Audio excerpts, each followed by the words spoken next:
our next speakers are Gina and Joey from Honor the Earth. Thank you so much for coming all the way down. Everybody say thank you to Mother Earth and the airplane gods that they made it here. We're so thankful to have them. Bonjour, Black Snake Killers!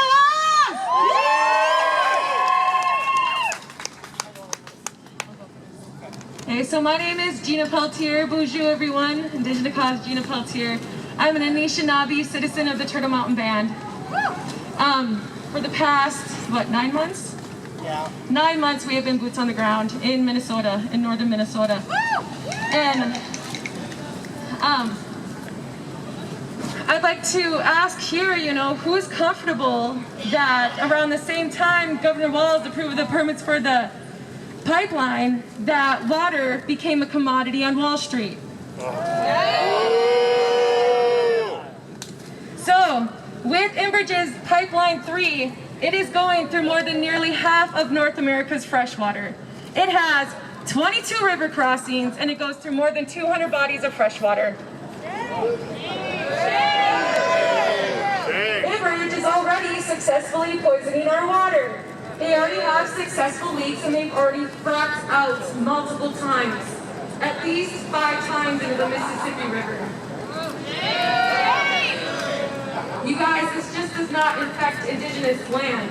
This affects many. It affects millions upon millions of people. And we know that since all this oil that's going to be running through Enbridge's Line 3 is going directly to China, and China sells oil to North Korea. So, with that being said, we know that Canada does not care that they destroy our freshwater supply.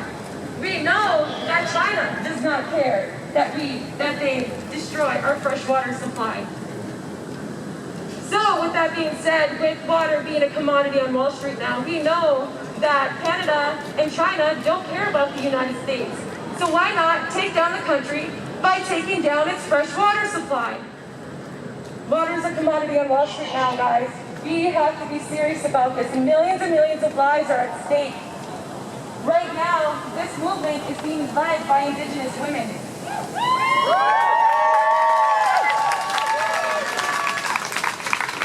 And like our friends said before us, Indigenous women are 10 times more likely to end up missing and murdered. And here we are leading this fight.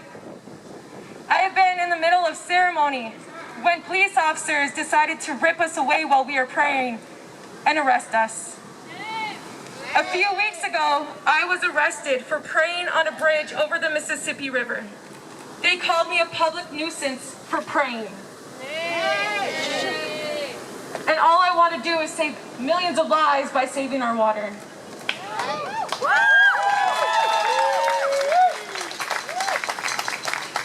You guys, I have no problem sacrificing my future and my freedom for everyone's right to water.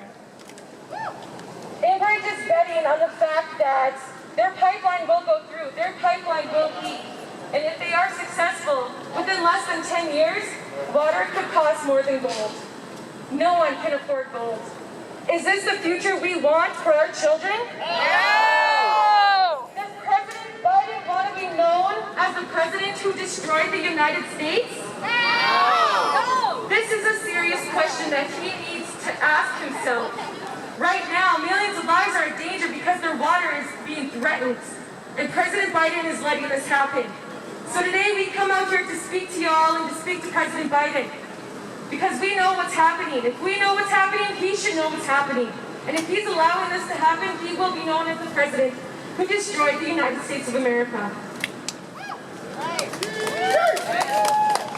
I want to thank everyone for being here today. I really, really appreciate it. Like I said, this pipeline is not only going to affect Indigenous land. This pipeline is not only going to affect Indigenous people.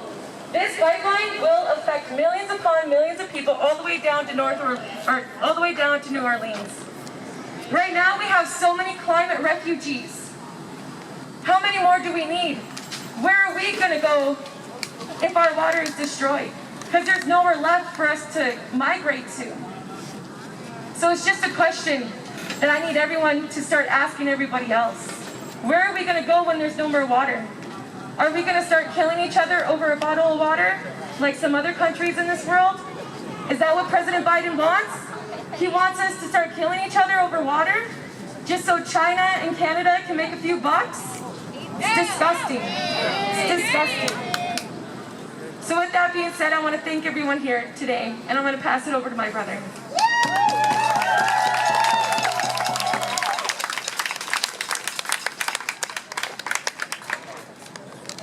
Anin, bonjour. I'm Ernest Joseph Uppegaard Peltier III. With Honor the Earth. I am an enrolled member of the Turtle Mountain Band of Anishinaabe over in North Dakota. I live and organize out of Bemidji, Minnesota. I actually organize with Our Revolution Bemidji, Project for a Change, Honor the Earth, the DFL, and a bunch of different caucuses throughout Minnesota. 9 months. We've been out on the front lines 9 months. I remember going to the front lines and wondering, what am I doing here? And I had to sit down with a good friend of mine, a good mentor of mine, who I've been organizing with for the past 3+ years. And Nancy and I had this conversation after doing the Get Out the Vote. We turned out over 9,000 new Indigenous voters last year. One of the hardest demographics to actually reach for. And I was complaining to her. I was like, oh, my back hurts.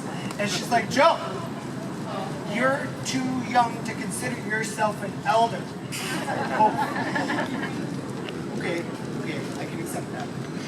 We're going on a little bit more, and we're complaining. My feet hurt. We were just door knocking, and she's like, Joe, you're too old to consider yourself a youngin'. That one hit right there. And I was like, Nancy, okay, I'm too old to be a youngin', but I'm too young to be an elder. Then what am I? What am I? She said, Joe, you're a helper. You're part of the 7th generation. You're here to help. And that's what we all here are today. We are part of the 7th generation. Thanks for being here. So 9 months we've been doing this. And it was a really cold December last year in northern Minnesota. I don't know who's been out there, but it gets frigid. It gets cold, but it's gorgeous. And we were out at the Welcome Water Protector Center over in Palisade, Minnesota. We were walking with the group, telling the story. Gina and I slowed down, and we got to see the world around us. It was snowing. Heavy, thick snowflakes coming down. It was gorgeous out in northern Minnesota in this great weather, freezing. And we get them out to the river where the rest of the group was. This elder pulls out a big old wad of tobacco and starts handing it out to everybody. Because we are a community. We share what we got, and when we're praying, and when we're doing ceremony, what's yours is mine. Woo! So he's handing out this tobacco. Miss Winona LaDuke's giving a good speech on, why our water is important, why the Meebe is important, why we belong to the water itself. We as Anishinaabe people, we are of the land. We have our shells, we have our beads. We are here now. And we pack up. Gina and I automatically knew what we had to do. We looked for that elder. And we slowed ourselves down again and made sure he got back to the camp safely. And that is who everybody here is today. We are helpers. And I want to give a chi miigwech, which is a big thank you to everyone here. Miigwech. I appreciate everyone. We all need you in our movement. We all need you to defeat the Black Snake. We all need the Rainbow Coalition so we can take that green path that Winona LaDuke talks about instead of the red path, which is the capitalism view of our people, of our communities, and of our society. And we cannot view each other as numbers anymore. We are family.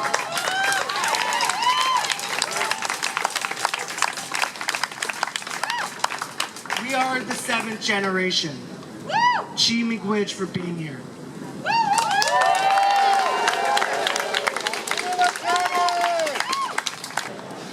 Nibe gizakego gimigwecho wenimigo gijo wenimigo Nibe gijagego Gimigwecho wenimigo Gijo wenimigo Nibe gijagego Gimigwecho wenimigo Gijo wenimigo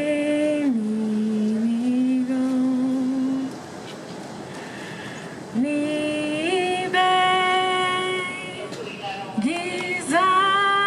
gizagego Gimigwecho wenimigo Gijo wenimigo Miigwech, everyone.